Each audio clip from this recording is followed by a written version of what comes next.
Hello guys, welcome back to my class. So ಈ ಕ್ಲಾಸ್ನಲ್ಲಿ ನಾನು ನಿಮಗೆ get use to, got use to, must get use to, I can't get use to ಈ ಥರ sentence ಸ್ಟ್ರಕ್ಚರ್ನ ಯಾವಾಗ ಯೂಸ್ ಮಾಡ್ಕೋಬೇಕಂತ ಹೇಳ್ತಾ ಇದ್ದೀನಿ. ಸೊ ಡೈಲಿ ಲೈಫ್ಗೆ ಇದು ತುಂಬ ಹೆಲ್ಪ್ ಆಗುತ್ತೆ. ವಿಡಿಯೋ ಎಂಡ್ವರೆಗೂ ನೋಡಿ ಆ್ಯಂಡ್ ನೋಟ್ಸ್ ಮಾಡ್ಕೊಳ್ಳಿ, ಅದನ್ನು ರಿಪೀಟೆಡಾಗಿ ಓದ್ತಾರಿ, ಚೆನ್ನಾಗಿ ನಿಮಗೆ ಪ್ರಾಕ್ಟೀಸ್ ಆಗುತ್ತೆ. ಆ್ಯಂಡ್ ಲಾಸ್ಟ್ ಕ್ಲಾಸ್ನಲ್ಲಿ ನಾನು ನಿಮಗೆ ಕ್ವಶನ್ ಕೇಳಿದ್ದೆ ಅಲ್ವಾ, ನಾನು ಮೊದಲು ಹೆಚ್ಚು ನಡೆದಾಡ್ತಿರ್ಲಿಲ್ಲ. ಇಲ್ಲಿ ನೋಡಿ, ಮೊದಲು ಅಂದರೆ ಅರ್ಥ ನೀವು ಬಿಫೋರ್ ಅಂತ ಟ್ರಾನ್ಸ್ಲೇಟ್ ಮಾಡಬೇಡಿ. ಫಸ್ಟು ಅರ್ಥ ಮಾಡ್ಕೊಳ್ಳಿ. ನಾವು ಯಾವಾಗ ಹೇಳ್ತೀವಿ ನಾ ಮೊದಲು ಹಾಗೆ ಮಾಡ್ತಿದ್ದೆ, ನಾ ಮೊದಲು ಹೀಗೆ ಮಾಡ್ತಿದ್ದೆ ಅಂದರೆ ಅರ್ಥ ಏನು? ಮೊದಲು ಅಂದರೆ ಪಾಸ್ಟ್ನಲ್ಲಿ ನನಗೆ ಆ ಹ್ಯಾಬಿಟ್ ಇತ್ತು ಅಂತ. ಅದಕ್ಕೆ ನೀವು ಬಿಫೋರ್ ಅಂತ ಟ್ರಾನ್ಸ್ಲೇಟ್ ಮಾಡಬಾರ್ದು. ಬಿಫೋರ್ ಅಂದರೆ ಯಾವುದೋ ಒಂದು ಟೈಮ್ಗಿಂತ ಮೊದಲು ಅನ್ನೋ ಮೀನಿಂಗ್ ಕೊಡುತ್ತೆ. ನಾ ಕನ್ನಡದಲ್ಲಿ ಮೊದಲು ಅಂತ ಯಾಕೆ ಕೊಟ್ಟಿದ್ದೆ ಅಂದರೆ ನಾವು ಮಾತಾಡುವಾಗ ಆಡು ಭಾಷೆನಲ್ಲಿ ಹೇಳಿಬಿಡ್ತೀವಿ, ಅದಕ್ಕಂತಲೇ ನಾನು ಕೊಟ್ಟೆ. ಸೊ ಇಲ್ಲಿ ಏನು ಹೇಳ್ತಾ ಇದೆ, ಪಾಸ್ಟ್, ನಾ ಹ್ಯಾಬಿಟ್ ಹೇಳ್ತಿದೆ ಅಲ್ವಾ, ಪಾಸ್ಟ್ನಲ್ಲಿ ನಾನು ಮಾಡ್ತಾ ಇದ್ದಂಥ ರೊಟೀನ್ ಹೇಳ್ತಿದೆ. ಸೊ ಇದನ್ನು ಯಾವ ಥರ ಹೇಳಬೇಕು? I didn't use to walk much. Use to, didn't use to ಇಂದ ನಾನು ಮಾಡೋದು ಹೇಳ್ಕೊಟ್ಟಿದ್ದಲ್ಲೋ ಆ ಸ್ಟ್ರಕ್ಚರಿಂದ ನೀವು ಈ ಸೆಂಟೆನ್ಸ್ನ ಹೇಳಬೇಕು. ಬಿಫೋರ್ ಅಂತ ಹಾಕಬೇಕಾಗಿಲ್ಲ ಇಲ್ಲಿ, ಯಾಕೆಂದರೆ ಯೂಸ್ ಟು ಅನ್ನೋದೇ ಪಾಸ್ಟ್ನ ಹ್ಯಾಬಿಟ್ ಹೇಳ್ತಿದೆ ಅಲ್ವಾ. ಕನ್ನಡದಲ್ಲಿ ಮೊದಲು ಅಂದರೆ ಪಾಸ್ಟ್ನ ಹ್ಯಾಬಿಟ್. ಇಲ್ಲಿ ನೋಡಿ, ನನಗೆ ನಡೆದಾಡೋ ಅಭ್ಯಾಸನೇ ಇರಲಿಲ್ಲ ಅಂದರೆ ತುಂಬ ನಡೆದಾಡೋದಕ್ಕೆ ನಾನು ಹೊಂದ್ಕೊಂಡಿರಲಿಲ್ಲ ಪಾಸ್ಟ್ನಲ್ಲಿ. ಸೊ ನಮಗೆ ಒಂದು ಅಭ್ಯಾಸ ಇರಲಿಲ್ಲ, ಒಂದಕ್ಕೆ ನಾವು ಹೊಂದ್ಕೊಂಡಿರಲಿಲ್ಲ ಅನ್ನೋದನ್ನು ಬಿ ಯೂಸ್ ಟು ಇಂದ ಹೇಳ್ತೀವಲ್ವಾ. I wasn't use to walking ಅನ್ಬೇಕು.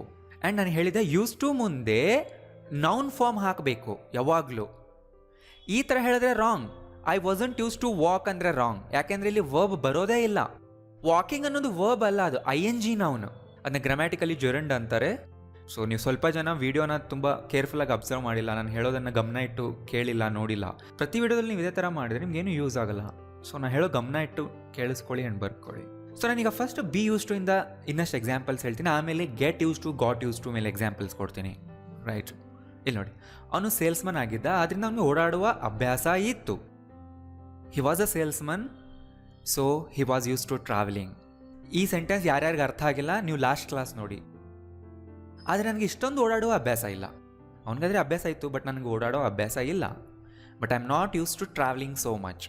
ಸೊ ಇಲ್ಲಿ ನೋಡಿ, ಓಡಾಡೋದಂದರೆ ಅರ್ಥ ಏನೋ ಟ್ರಾವೆಲ್ ಮಾಡೋದಂತ. ಅವಳಿರೋದೊಂದು ಸಣ್ಣ ಹಳ್ಳಿಲಿ, ಅವಳಿಗೆ ಇದ್ರ ಅಭ್ಯಾಸ ಇಲ್ಲ. She lives in a small village, she is not use to it. ನಾವು ಬಳ್ಳಾರಿಲಿದ್ದಾಗ ಬಿಸಿಲಿನ ವಾತಾವರಣಕ್ಕೆ ಹೊಂದ್ಕೊಂಡಿದ್ವಿ. When we lived in Bellary or when we were in Bellary, we were used to the hot weather. ನೋಡಿ, ವಿ ಯೂಸ್ ಟು ಅಲ್ಲ, we were used to the hot weather. ನಾನು ತುಂಬ ವರ್ಷಗಳಿಂದ ನಾಯಿಗಳ ಜೊತೆ ಹೊಂದ್ಕೊಂಡಿದ್ದೀನಿ, ನನಗವು ಅಭ್ಯಾಸ ಆಗಿದ್ದಾವೆ. ಸೊ ತುಂಬ ವರ್ಷಗಳಿಂದ ಅಂದರೆ ತುಂಬ ಟೈಮಿಂದ. ಸೊ ಇದನ್ನು ಆ್ಯಮ್ ಯೂಸ್ ಟು ಅಲ್ಲ, ವಾಸ್ ಯೂಸ್ ಟು ಅಲ್ಲ, ಪ್ರೆಸೆಂಟ್ ಪರ್ಫೆಕ್ಟ್ನಲ್ಲಿ ಹೇಳಬೇಕು. I have been use to dogs for a long time. ನೋಡಿ, ಹ್ಯಾವ್ ಬೀನ್ ಮುಂದೆ ಅಡ್ಜೆಕ್ಟಿವ್ ಬಂತು ಅಂದರೆ use to. Present perfect continuous ಅಲ್ಲ ಇದು. ಫಾರ್ ಅ ಲಾಂಗ್ ಟೈಮ್ ಅಂದೆ, ಕನ್ನಡದಲ್ಲಿ ನಾವು ತುಂಬ ವರ್ಷಗಳು ಅಂತೀವಲ್ಲ, ಇಟ್ಸ್ ಓಕೆ, ನೀವು ಚೇಂಜ್ ಮಾಡ್ಕೊಳ್ಳಿ. ನಿನಗೆ ಬೇಗನೆ ಒಬ್ಬನೇ ಇರೋದಕ್ಕೆ ಅಭ್ಯಾಸ ಆಗೋಗುತ್ತೆ.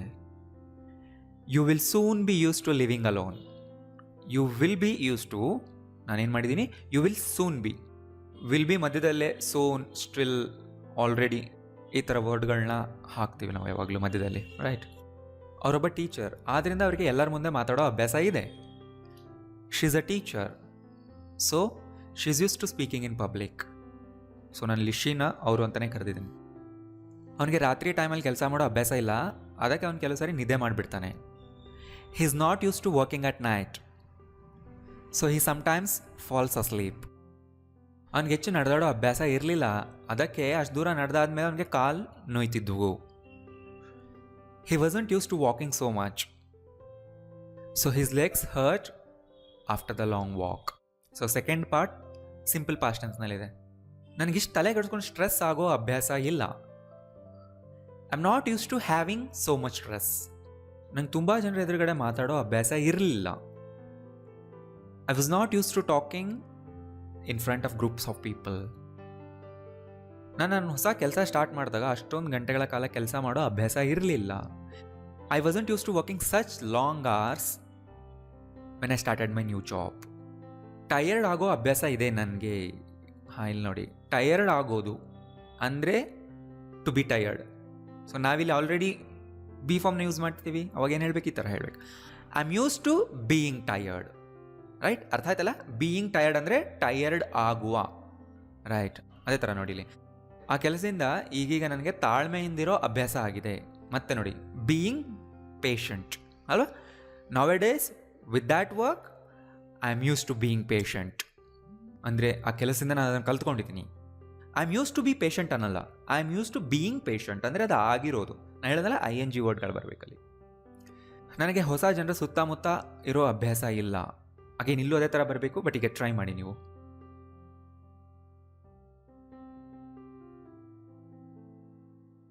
I am not use to being around new people. Right, being around new people. ಹಾಂ, ಈಗ ಇಲ್ಲಿ ನೋಡಿ, ಅದರ ಅಭ್ಯಾಸ ಮಾಡ್ಕೋ ಅಂತ ನಾನು ಹೇಳಬೇಕು. ಅವಾಗ ಹೇಳ್ತೀನಿ get use to it. Okay, ನಾನು ಅಪೋಸಿಟ್ ಪರ್ಸನ್ಗೆ ಹೇಳ್ತಾ ಇದ್ದೀನಲ್ವ, ಡೈರೆಕ್ಟಾಗಿ ಕಮೆಂಟ್ ಕೊಡ್ತಾ ಇದ್ದೀನಿ ಅವ್ರಿಗೆ, ಈ ಥರ ಹೇಳ್ತಾ ಇದ್ದೀನಿ, ಅಭ್ಯಾಸ ಮಾಡ್ಕೋ, get use to it. So ಇಷ್ಟೊತ್ತು ನಾವು ಮಾಡಿದ ಸೆಂಟೆನ್ಸ್ಗಳು ಲಾಸ್ಟ್ ಕ್ಲಾಸ್ನಲ್ಲಿ ಮಾಡಿದ್ದೆಲ್ಲ ಬಿ ಯೂಸ್ ಟು, ಅಂದರೆ ಆಮ್, ಈಸ್, ಆರ್ ಬರುತ್ತೆ. ಇಲ್ಲಿ ಗೆಟ್ ಬರ್ತಿದೆ. ಗೆಟ್ ಅನ್ನೋದು ಇಲ್ಲಿ ಪ್ರಾಪರ್ ವರ್ಬ್. ಸೊ ಇದನ್ನು ಎಲ್ಲ ಟೆನ್ಸ್ನಲ್ಲೂ ನೀವು ಬರಿಬೋದು. Get use to, got use to, has got use to, has gotten use to, right, will get use to. ಎಲ್ಲ ಟೆನ್ಸಲ್ಲೂ ಇದು ಚೇಂಜ್ ಮಾಡ್ಬೋದು, ಯಾಕೆಂದರೆ ಇಲ್ಲಿ ಗೆಟ್ ಅನ್ನೋದು ವರ್ಬ್. ಗೆಟ್ ಮುಂದೆ ಯೂಸ್ ಟುದು ಸ್ಪೆಲ್ಲಿಂಗ್ ಚೇಂಜ್ ಆಗಲ್ಲ. ಆ್ಯಂಡ್ ಅದ್ರ ಮುಂದೆ ಹಾಕುವಂತಹ ವರ್ಡ್ಗಳ ಸ್ಟ್ರಕ್ಚರ್ ನಾನು ಏನು ಹೇಳ್ಕೊಟ್ಟಿದ್ದೆ, ING ಹಾಕಬೇಕು, ಇಲ್ಲಾಂದರೆ ನೌನ್ ಫಾರ್ಮ್ ಹಾಕಬೇಕಂತ ಏನು ಹೇಳಿದ್ನಲ್ಲ, ಆ ರೂಲ್ಸ್ ಕೂಡ ಸೇಮ್ ಇರುತ್ತೆ. ಬಟ್ ಇಲ್ಲಿ ಬಿ ಬದಲು ಗೆಟ್ ಕಾಣಿಸ್ತಿದೆ ಅಷ್ಟೇ. ಇನ್ನೊಂದು ನೋಡಿ, ಇಲ್ಲಿ ಅದಕ್ಕೆ ಹೊಂದ್ಕೊಳ್ಳೋದಕ್ಕೆ ಟೈಮ್ ತಗೊಳ್ಳುತ್ತೆ. It takes time to get use to it. ನಾನು ಅದಕ್ಕೆ ಹೊಂದ್ಕೊಂಡಿದ್ದೀನಿ, I got use to it. So present ಪರ್ಫೆಕ್ಟ್ನಲ್ಲಿ ಹೇಳ್ತಾ ಇದ್ದೀನಿ, I got use to it. Right, get use to it ಅಂತ ಯಾವಾಗ ಹೇಳ್ತೀನಿ? ಸೊ ಯಾವಾಗ ನಾವು ಎಫರ್ಟ್ ಹಾಕಿ ಅದರ ಅಭ್ಯಾಸ ಮಾಡ್ಕೋಬೇಕು, ಒಂದು ಪ್ರೋಸೆಸ್ನಲ್ಲಿ ಮಾಡ್ತಾ ಮಾಡ್ತಾ ನನಗೆ ಅದು ಅಭ್ಯಾಸ ಆಗುತ್ತೆ, ನಿನಗೆ ಅಭ್ಯಾಸ ಆಗುತ್ತೆ ಅಂತ ಹೇಳಬೇಕು, ಆವಾಗ ಗೆಟ್ ಯೂಸ್ ಟು ಸ್ಟ್ರಕ್ಚರ್ನ ಯೂಸ್ ಮಾಡಬೇಕು. ಈಗ ನೋಡಿ, ನಾನು ಅವ್ನಿಗೆ ಹೇಳಿದೆ ಗೆಟ್ ಯೂಸ್ ಟು ಇಟ್ ಅಂದರೆ ಅಭ್ಯಾಸ ಮಾಡ್ಕೋ ಅಂತ. ಅಂದರೆ ನೀನು ಎಫರ್ಟ್ ಹಾಕ್ತಾ ಮಾಡ್ತಾ ಮಾಡ್ತಾ ಚೇಂಜ್ ಆಗ್ತೀಯಾ, you will become used to it. Right, you will become used to it ಅಂತಲೂ ಹೇಳ್ಬೋದು. ಆವಾಗ ಹೇಳ್ಬೇಕು, ಅಂದರೆ ಒಂದು ಟ್ರಾನ್ಸಿಷನ್ ಆಗುತ್ತೆ ಅಂತ ಹೇಳುವಾಗ ಹೇಳಬೇಕು.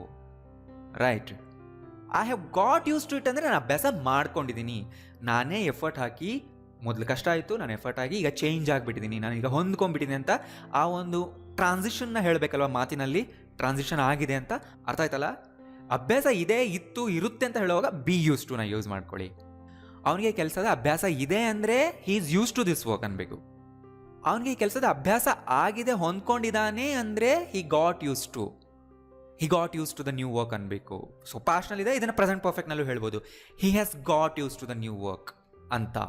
ರೈಟ್, ಅವನು ಬೇಗನೆ ಅದಕ್ಕೆ ಹೊಂದ್ಕೊಳ್ತಾನೆ, ಅಂದರೆ ಅವನೇ ಎಫರ್ಟ್ ಹಾಕಿ ಚೇಂಜ್ ಆಗ್ತಾನೆ.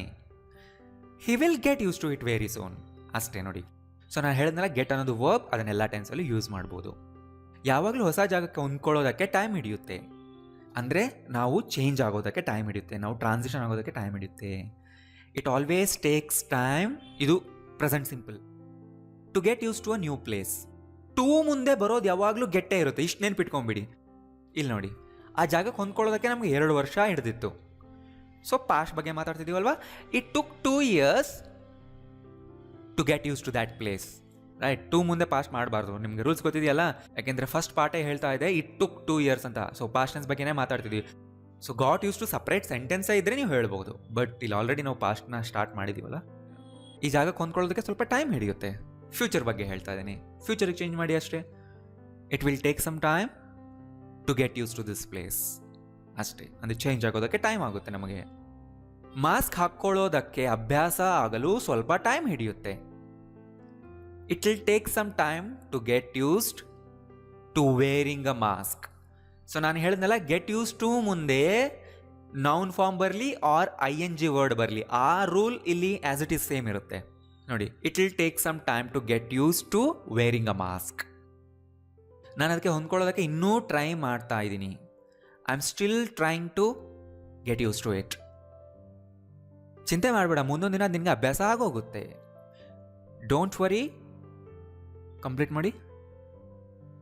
You will get use to it one day. ಆ ಸಿಟಿಲಿ ಇರೋದಕ್ಕೆ ಅಭ್ಯಾಸ ಆಗಿದೆಯಾ ಅಂದರೆ ನೀನು ಹೊಸ ಅಭ್ಯಾಸಕ್ಕೆ ಟ್ರಾನ್ಸಿಷನ್ ಆಗಿದೆಯಾ? Have you got use to living in this city? Right, ಈ ಸಿಟಿಲಿ ಇರೋದಕ್ಕೆ ಅಭ್ಯಾಸ ಆಗಿದೆಯಾ? ಮೊದಲು ಆ ಸೌಂಡ್ ಕಿರಿಕಿರಿ ಮಾಡ್ತಿತ್ತು, ಆದರೆ ಈಗ ನನಗೆ ಅಭ್ಯಾಸ ಆಗಿದೆ. That sound annoyed me at first, but now I got use to it. Present perfect, ಯಾಕೆ ನನಗೀಗ ಅಭ್ಯಾಸ ಆಗೋಗಿದೆ. ರೈಟ್, ನನ್ನ ಅಕ್ಕ ಡೆಲ್ಲಿಯಲ್ಲಿ ಒಬ್ಬಳೇ ಇರೋದಕ್ಕೆ ಬೇಗನೆ ಹೊಂದಿಕೊಂಡಳು, ಅಂದರೆ ಜಾಸ್ತಿ ಟೈಮೇ ತೊಗೊಂಡಿಲ್ಲ. My sister soon got use to living alone in Delhi. ಇಲ್ಲಿ ನೋಡಿ ಸಿಂಪಲ್ ಪಾಸ್ಟ್ನಲ್ಲಿ ಹೇಳ್ತಾ ಇದ್ದೀನಿ.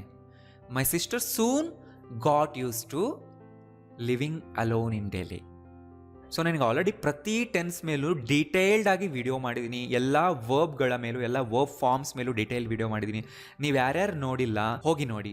ಹೊಸದಾಗಿ ನನ್ನ ವೀಡಿಯೋಸ್ ಯಾರು ನೋಡ್ತಾ ಇದ್ದೀರಾ ಅವನ್ನೆಲ್ಲ ನೋಡಿಲ್ಲ ಅಂದರೆ ಆ ಎಲ್ಲ ವೀಡಿಯೋ ಸೀರೀಸ್ ಇದೆ, ಹೋಗಿ ನೋಡಿ. ಕೆಳಗಡೆ ನನ್ನ ಚಾನಲ್ ನೇಮ್ ಮೇಲೆ ಕ್ಲಿಕ್ ಮಾಡಿ ಪ್ಲೇಲಿಸ್ಟ್ ಸೆಕ್ಷನ್ಗೆ ಹೋಗಿ, ಅಲ್ಲಿ ನಿಮಗೆ ಎಲ್ಲ ವೀಡಿಯೋಗಳ ಗ್ರೂಪ್ ಸಿಗುತ್ತೆ. ರೈಟ್, ನಾನು ಇದಕ್ಕೆ ಯಾವತ್ತೂ ಹೊಂದ್ಕೊಳ್ಳೋದಿಲ್ಲ. I will never get use to this. ನೀನು ಅದಕ್ಕೆ ಹೊಂದ್ಕೊಳ್ಳೇಬೇಕು, ಅಂದರೆ ಅಭ್ಯಾಸ ಮಾಡಿಕೊಳ್ಳೇಬೇಕು. ಯು ವಿಲ್ ಹ್ಯಾವ್ ಟು, ವರ್ಬ್ನ ಈ ಥರ ಯೂಸ್ ಮಾಡ್ಬೋದಲ್ಲ, have to go, have to do ಥರನೇ you will have to get use to that. ಮೊದಲು ಲ್ಯಾಪ್ಟಾಪ್ ಯೂಸ್ ಮಾಡೋದು ಕಷ್ಟ ಆಗಬಹುದು, ಆದರೆ ನಿನಗೆ ಅಭ್ಯಾಸ ಆಗೋಗುತ್ತೆ. ಹಾಂ ನೋಡಿ, ಇಲ್ಲಿ ಲ್ಯಾಪ್ಟಾಪ್ ಯೂಸ್ ಮಾಡೋದು ಕಷ್ಟ ಆಗಬಹುದು. ಯಾವ ಮೋಡಲ್ ವರ್ಬಿಂದ ಹೇಳ್ತೀವಿ ಇದನ್ನು ನಾವು? Using a laptop at first can be little difficult. Don't worry, you will get use to it. ನೀನು ಎಲ್ಲದಕ್ಕೂ ಎಷ್ಟು ಬೇಗ ಹೊಂದ್ಕೊಳ್ಳೋದು ಆಶ್ಚರ್ಯ ಅನಿಸುತ್ತೆ. ಅಂದರೆ ನಾನು ಅವ್ರ ನೇಚರ್ ಬಗ್ಗೆ ಹೇಳ್ತಾ ಇದ್ದೀನಿ. ಅವರು ಎಲ್ಲ ವಿಷಯಗಳಿಗೂ, ಎಲ್ಲ ಸಿಚುವೇಶನ್ಗೂ ಬೇಗ ಹೊಂದ್ಕೊಂಡ್ಬಿಡ್ತಾರೆ. It's surprising how quickly you get use to things. Things ಅಂದರೆ ಸಿಚುವೇಶನ್ಸ್ ಇನ್ ಜನರಲ್. ಅವ್ನು ಚಿಕ್ಕ ವಯಸ್ಸಿನಲ್ಲೇ ಆಲ್ಕೋಹಾಲ್ ಕುಡಿಯೋ ಅಭ್ಯಾಸ ಮಾಡ್ಕೊಂಡ. He got use to drinking alcohol at an early age. ಅವ್ರೊಬ್ರಿಗೊಬ್ರು ಹೊಂದ್ಕೊಳ್ಳೋದಕ್ಕೆ ಸ್ವಲ್ಪ ಟೈಮ್ ಹಿಡೀತು. It took them some time. ಜನರಲಾಗಿ ಈ ಥರ ಹೇಳ್ತೀವಿ. ಇಟ್ ಯಾಕೆ ಅಂದರೆ ಆ ಸಿಚುವೇಶನ್ ಬಗ್ಗೆ ನಾನು ಮಾತಾಡ್ತಿದ್ದೀನಲ್ವ. It took them some time ಅನ್ಬೋದು, or they took some time ಅನ್ಬೋದು. ಬಟ್ ಅದು ಅಷ್ಟು ನ್ಯಾಚುರಲ್ ಇರೋಲ್ಲ, ಯಾಕೆಂದರೆ ಅವರೇನು ಟೈಮ್ ತೊಗೊಂಡ್ಲಿಲ್ಲ ಅಲ್ವಾ, ಅವರಿಗೆ ಟೈಮ್ ಹಿಡೀತು ಅಂತ ಹೇಳಬೇಕಲ್ವಾ. ಆದ್ದರಿಂದ it took them some time to get use to each other. Right, ನಾನು ಇಲ್ಲಿನ ಊಟಕ್ಕೆ ಹೊಂದ್ಕೊಳ್ಳೋದಕ್ಕೆ ಸ್ಟಾರ್ಟ್ ಮಾಡಿದ್ದೀನಿ. ಮೊದಲು ನನಗೆ ಇಲ್ಲಿ ಊಟ ಇಷ್ಟ ಆಗ್ತಿರಲಿಲ್ಲ, ಬಟ್ ನಾವು I am starting to get use to the food. ಜನ ಕೋವಿಡ್ ನಂತರ ಹೊಸ ಲೈಫ್ ಸ್ಟೈಲ್ಗೆ ಹೊಂದಿಕೊಳ್ಳೋದಕ್ಕೆ ಸ್ಟಾರ್ಟ್ ಮಾಡಿದ್ದಾರೆ. People are starting to get use to the new way of living after Covid. People are starting to get use to the new way of living after Covid. ಹೊಂದ್ಕೊಂಡ್ಬಿಟ್ಟಿದ್ದಾರೆ ಹೊಸ ಲೈಫ್ ಸ್ಟೈಲ್ಗೆ ಅಂದರೆ people have got use to the new way of living. And got American English spelling gotten ಇರುತ್ತೆ, ಈ ಥರನೂ ಹೇಳ್ಬೋದು ಇದನ್ನು. People have gotten use to ಅಂತ. ನೀನು ಬೇಗ ಎದ್ದೇಳೋ ಅಭ್ಯಾಸ ಮಾಡ್ಕೊಳ್ಳೇಬೇಕು. You must get use to getting up early. So must modal verb use ಮಾಡಿದ್ದೀನಿ ಅಲ್ಲಿ. You must get use to getting up early. So modal verb ಸೀರೀಸ್ನ ನೋಡಿದ್ದೀರಾ ನೀವು, ಎಲ್ಲ ವೀಡಿಯೋಸ್ ನೋಡಿದ್ದೀರಾ, ನಾನು ಅಪ್ಲೋಡ್ ಮಾಡಿದ್ದೀನಿ. ನೀವೇನಾದರೂ ಹೊಸಬರಾಗಿದ್ದರೆ ಆ ಸೀರೀಸ್ನ ಕೂಡ ನೋಡಿ, ನಿಮ್ಗೆ ಅರ್ಥ ಆಗುತ್ತೆ ಈ ಸೆಂಟೆನ್ಸ್ಗಳು. ಅವನಿಗೆ ರಾತ್ರಿ ಕೆಲಸ ಮಾಡೋ ಅಭ್ಯಾಸ ಮಾಡ್ಕೊಳ್ಳೋದಕ್ಕೆ ಆಗಲ್ಲ. He can't get use to working nights or working at nights, ಯಾವ ಥರನಾದರೂ ಹೇಳಿ. ಹಿ ಕಾಂಟ್ ಗೆಟ್ ಬಂತಷ್ಟೇ. ನನಗೆ ಎಲ್ಲ ಚೇಂಜಸ್ಗೆ ಹೊಂದ್ಕೊಳ್ಳೋದಕ್ಕಾಗಲ್ಲ. I can't get use to all these changes. ಚಿಂತೆ ಮಾಡಬೇಡ, ನಿನಗೆ ನಿನ್ನ ಹೊಸ ಸ್ಕೂಲ್ ಬೇಗನೆ ಅಭ್ಯಾಸ ಆಗೋಗುತ್ತೆ. ಸೊ ಸ್ಕೂಲ್ ಬೇಗನೆ ಅಭ್ಯಾಸ ಆಗೋಗುತ್ತೆ ಅಂದರೂ ಇದೇ ಥರನೇ ಹೇಳಿ, you will get use to ಅಂತಾನೆ. Don't worry, you will soon get use to your new school. So ನೋಡಿ, ಇದೆಲ್ಲ ಡೈಲಿ ಲೈಫ್ಗೆ ನಿಮಗೆ ಹೆಲ್ಪ್ ಆಗುತ್ತೆ. ವಿಡಿಯೋ ನೋಡಾದ್ಮೇಲೆ ಎಲ್ಲ ಸೆಂಟೆನ್ಸ್ಗಳನ್ನ ಬುಕ್ನಲ್ಲಿ ಬರ್ಕೊಳ್ಳಿ, ಓದಿ. ಆ್ಯಂಡ್ ಕನ್ಫ್ಯೂಷನ್ ಇದ್ದರೆ ವಿಡಿಯೋ ಇನ್ನೊಂದು ಸರಿ ನೋಡಿ. ಯಾವಾಗಲೂ ನೀವು ಒಂದೇ ಸರಿ ನೋಡಿದ್ರೆ ಕ್ಲಿಯರ್ ಆಗಲ್ಲ. ಕೆಲವು ಸಾರಿ ನೀನು ಒಬ್ಬನೇ ಇರೋದಕ್ಕೆ ಅಭ್ಯಾಸ ಮಾಡ್ಕೋಬೇಕು. Sometimes you have to get use to being alone. ಬೇರೆ ಜನರ ಸಂಪ್ರದಾಯಗಳಿಗೆ ಹೊಂದ್ಕೊಳ್ಳೋದು ಕಷ್ಟ. It's difficult to get use to others customs. Custom ಅಂದರೆ ಸಂಪ್ರದಾಯ, ರೂಢಿ, ಪದ್ಧತಿ. ಅದರ್ಸ್ ಎಫೋಸ್ಟ್ರಪಿ ಹಾಕಿದ್ದೀನಿ. ಸ್ಟಾರ್ಟಿಂಗ್ನಲ್ಲಿ ಕಷ್ಟ ಆಗ್ಬೋದು, ಆದರೆ ನಿನಗೆ ಅಭ್ಯಾಸ ಆಗೋಗುತ್ತೆ. It may be difficult in the beginning, but you'll get use to it. ನನಗೆ ಕೆಲಸ ಕಷ್ಟ ಆಗ್ತಿದೆ, ಆದರೆ ಬೇಗನೆ ನನಗಿದು ಅಭ್ಯಾಸ ಆಗೋಗುತ್ತೆ ಅಂತ ಗೊತ್ತು. I am finding this new job hard, but I am sure I'll get use to it soon. ಹಳ್ಳಿಯಿಂದ ಬಂದ ಮೇಲೆ ನಮ್ಮ ಅಮ್ಮನಿಗೆ ಈ ವಾತಾವರಣಕ್ಕೆ ಹೊಂದ್ಕೊಳ್ಳೋದಕ್ಕೆ 3 ವರ್ಷ ಹಿಡಿಯಿತು. It took my mother 3 years. It took my mother 3 years to get used to this environment after moving from village. Right? ಅರ್ಥ ಆಯ್ತಲ್ಲ? ಕನ್ಫ್ಯೂಷನ್ ಇದ್ದರೆ ಇನ್ನೊಂದು ಸರಿ ನೋಡಿ, ಲಾಸ್ಟ್ ಕ್ಲಾಸ್ ಕೂಡ ನೋಡಿ, ನೋಟ್ಸ್ ಮಾಡ್ಕೊಳ್ಳಿ. ಆ್ಯಂಡ್ ಈ ವಿಡಿಯೋ ಯೂಸ್ಫುಲ್ ಅನಿಸಿದ್ರೆ ಪ್ಲೀಸ್ ಲೈಕ್ ಮಾಡಿ ಆ್ಯಂಡ್ ಎಲ್ಲರಿಗೂ ಶೇರ್ ಮಾಡೋದು ಮರಿಬೇಡಿ. Thank you.